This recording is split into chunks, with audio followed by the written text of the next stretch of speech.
Why aren't you a successful interior designer yet? This is something that a lot of interior designers find frustrating, no matter whether you're just starting out or you've been in business for a little while and you've kind of hit a plateau, or perhaps you're an interior designer who has been working for a long time, but now you're starting out on your own and you feel like you haven't got anything to show, and it can be really hard to kind of, make your mark in the world, and you wonder why. Even if you're an excellent designer, you can't seem to create the success that you're craving. Well, I think the biggest misconception about this is that a great designer will naturally become successful, and that unfortunately isn't true.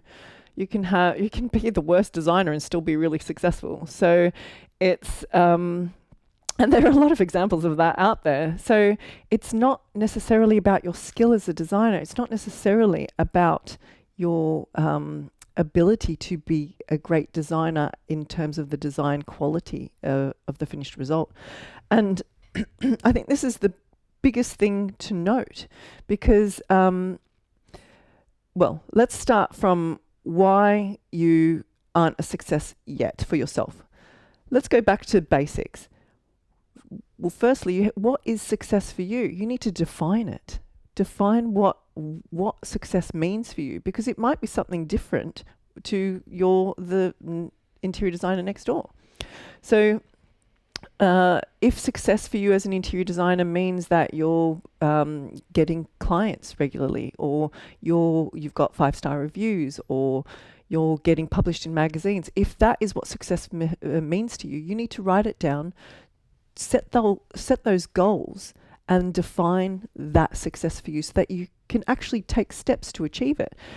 And without that kind of clarity of what the end goal is or what success means, you're just going to just feel apathetic about why things aren't happening, or feel jealous when you see, oh, that design has been published again. Well, why haven't I been published? My designs are better than hers or his. And thinking, well, that should be happening to me.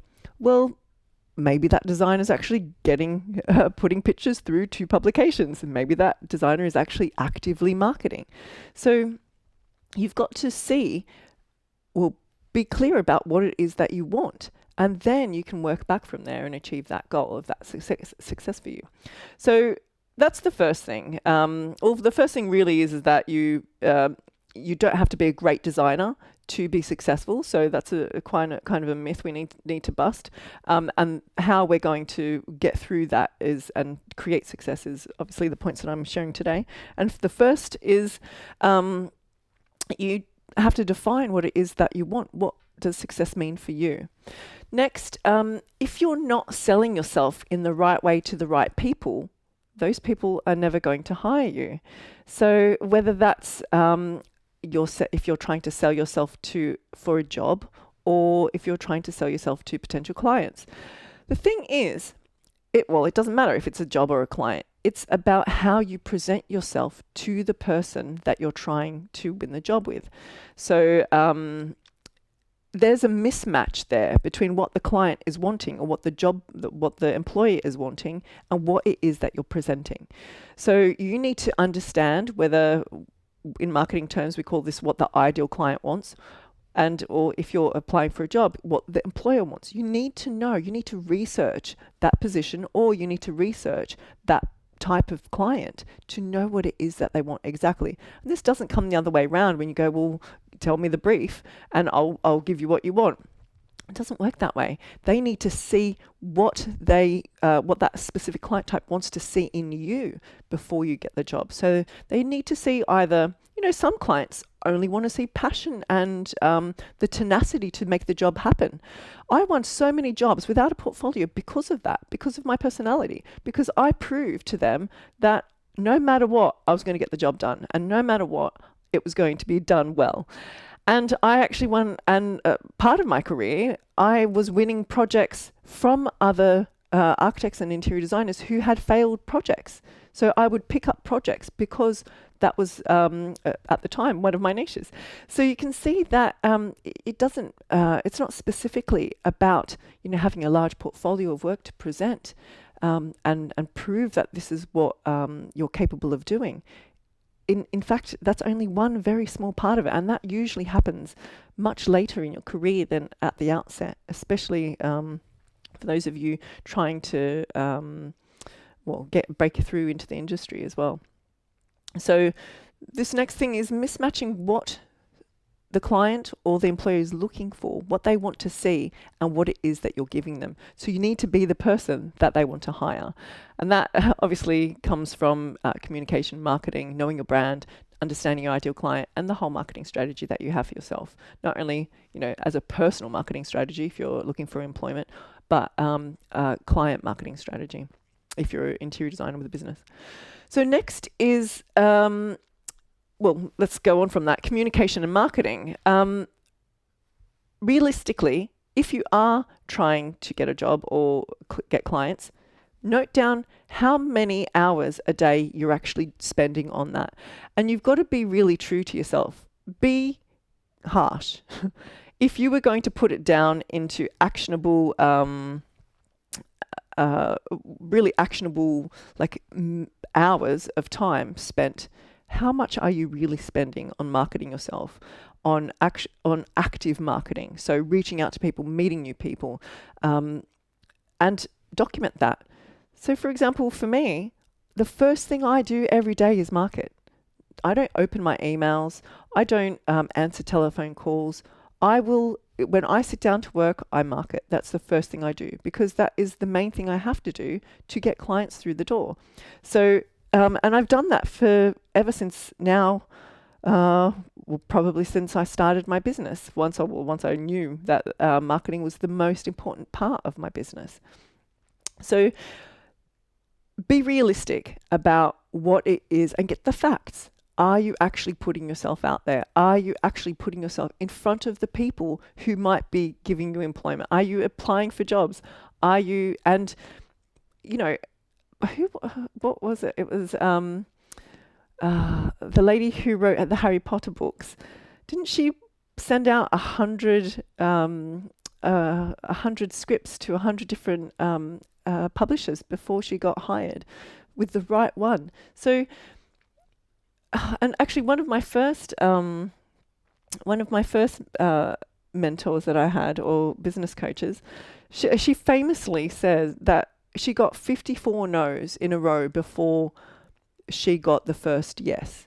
And I thought that was really, it showed not only tenacity, but it showed me at the time, which is now almost 20 years ago, what I wasn't doing. It showed me the truth of I gave up too easily. I basically put out one Facebook post and thought I was a failure because no one saw it. And this was even back in 2012, when people were still seeing your Facebook posts. So before that algorithm changed. So when you think about it, think about exactly what it is that you're actually doing. Put down the facts in terms of how many people you have reached out today to actually get a job. How many people, how many new people, how many people have you spoken to? And then lastly, you think you're doing a lot, but you might not be. So what does that mean? You're kind of holding yourself up. And I can relate to this because I can think back to when I was starting my business, and it felt so stressful to put myself out there. So even that one marketing post would take me 3 days. So it felt like I was doing a lot, but actually I wasn't, because the stress around publishing one marketing post was the energy I was using about putting myself out there. And that can make it feel like you're doing a lot, but you're actually not. So it can, especially if you don't know how to market yourself, if you don't know what you're doing in terms of presenting a brand and how you're putting yourself out there, this can be really stressful. And I can relate to that because I found it really stressful. I wasn't a natural person who just got on camera. This is like now almost 20 years of experience being on camera. So, and I think one of the first coaching calls, the first 3 coaching rounds I ever held, and this is a while ago now, I wouldn't even turn the camera on. So you have to get yourself to a point where you can and find a way. Marketing doesn't have to be stressful, and that's actually something I've learned along the way, along the journey, because I was taught only one specific way of marketing. But since then, not only through mentorship, but also through marketing my own business, because I still market my business, excuse me, I found different ways of marketing that are fun. And you can do that too. So find a way that is fun for you. If you do like doing some dancing on social media, then that might be you. If you don't want to, then you don't have to do it.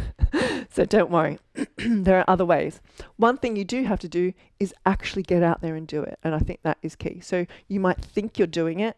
So get the facts and get into reality and see what the physical results are and how much is actually being put out there, because it's not it is about quality, but quantity at the beginning, especially to get the ball rolling and really pick up momentum. Because once you get to a point of successful marketing with a marketing strategy that's working, you can just maintain that. But to get it to start working, you need to really set out a plan and put a lot of energy and effort into it. Obviously, if you need help with that, that's what I do. I do mentorship for interior designers and architects who are starting out in the industry or hoping to get their businesses to grow. And especially those of you who are trying to change careers into interior design.